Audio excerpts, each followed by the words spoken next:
Germany today is exerting an enormous pressure on other countries to get away with almost every rude behavior. Today there are few publications on this matter. To assess how Germany today is fighting for world domination, we can have a look at how Germany had done this before. It's astonishing how publications from the time of World War I and World War II describe patterns of operation recognizable in today's Germans abroad. One very interesting book is Sabotage, the Secret War Against America, written in 1942 by Michael Sayers and Albert Kahn. Let's see how Germans interfered with and manipulated the US society and economy when Germany already had occupied large parts of Europe. Germans openly sabotaged production while making propaganda for the Third Reich. On page 48 we read, while armed guards were patrolling the outside of the liquidometer plant to prevent entry of spies and saboteurs, the Nazi Bundists were actually hampering production inside the plant. The first-class machinist Julius Weber, who served on a German minesweeper during World War I, was publicly giving the Nazi salute and telling his fellow workers, "Hitler is the greatest man in the world." The department supervisor John Blazer was telling the 15 men working under him, "Don't worry about production so much." And he was spreading pro-Hitler, anti-American propaganda. The foreman, Josef Falzer, sat under a red, white and blue poster which proclaimed, "Time is short," reading a German newspaper during working hours. On March 20, 1942, when 2 men were assigned to Falzer's department and were waiting to be put to work, Falzer said, "Let them wait, I have all day." Certain vital plane parts produced at the liquidometer plant under these conditions were later found to be defective, although stamped with the official naval stamp, which is used to indicate the product is in good working order. Similar conditions prevailed at the Brewster Aeronautical Plant, where Bundists openly hailed Hitler, wandered around the department chatting in German during working hours, and did everything they could to slow down production. On April 20, 1942, the United States Navy was forced to take over the 4 Brewster plants, which had failed to deliver a single plane to the United States Armed Forces.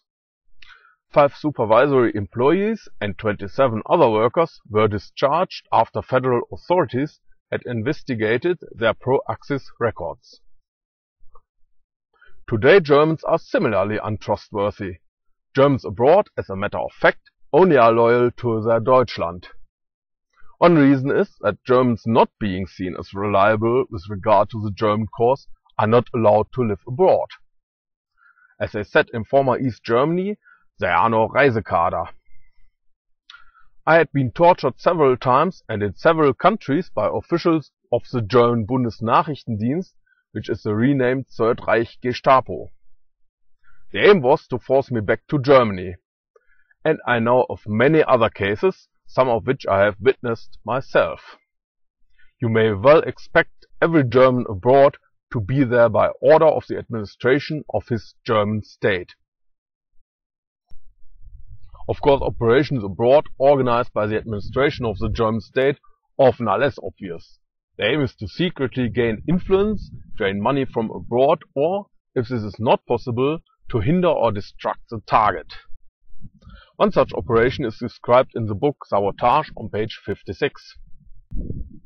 Most of the cartel agreements were formed between American and German firms long before Hitler came to power. The cartel, which made possible the Nazi sabotage of American production of military optical instruments, was formed back in 1921 between Bausch & Lomb Optical Company of Rochester, New York, and Carl Zeiss of Jena, Germany. The agreement gave Bausch & Lomb the American monopoly rights on patents for the production of such vital war items as bomb sights, rangefinders, periscopes, altimeters, torpedo directors, gun sights and telescopes. But the agreement also stipulated that Bausch & Lomb's military department was to be headed by a person acceptable to the Germans. Bausch & Lomb was to pay royalties to the Germans on all military optical goods, including sales to the United States government. These arrangements enabled the Nazis, when they came to power in Germany, to determine what the United States Army and Navy were buying in the way of military optical instruments. The Nazis also had a controlling influence in American production. When the British and French government tried to order 1.5 million worth of rangefinders and other instruments from Bausch & Lomb in 1935, the American company turned down the orders. The United States Department of Justice, when it acted to break the cartel in 1940, found that these agreements with the Nazis had prevented the United States from building up a military optical industry with sufficient plants and skilled men to meet the war emergency. As we have seen, a little bit of influence at the right place may be able to cause big negative effects. Germany even had a chemical plant in Baton Rouge completely destroyed immediately after the outbreak of World War II, to prevent the production of chemicals used in war production. How was this done? German saboteurs blowing up the plant? An air raid using Latin American airfields? Or hydroplanes having been refueled by German U-boats somewhere in the Caribbean? Let's see page 59 of the book Sabotage. It was destroyed by order of the German IG Farben company, being the joint partner of Standard Oil. Back in 1930, Standard Oil of New Jersey and the German trust IG Farben Industrie organized a chemical company in America called Jesco Incorporated, which was to develop and exploit new processes for making chemical products out of natural and refinery gases. Although this joint enterprise was ostensibly a partnership, it was in fact under German control. Jesco built a plant at Baton Rouge, Louisiana, and as a result of joint German-American experimentation, a new process of making acetylene was developed.